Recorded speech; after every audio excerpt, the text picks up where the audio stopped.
Parmi ces élèves, certains testent déjà la future formation, une ébauche en tout cas de ce que sera le nouveau master spécialisé Bac+6 en architecture navale.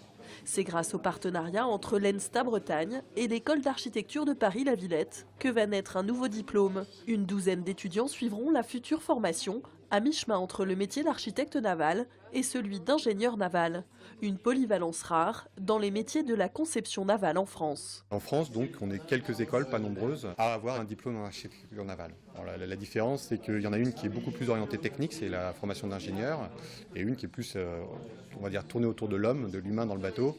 Et donc ça, c'est la formation d'architecte. Dans la réalité, architectes et ingénieurs travaillent main dans la main, mais ignorent bien souvent les méthodes de travail des uns et des autres. Une situation qui crée parfois un climat d'incompréhension entre les deux professionnels. On n'apprend pas à se connaître pendant nos études, ce qui n'est pas le cas dans d'autres pays en Europe.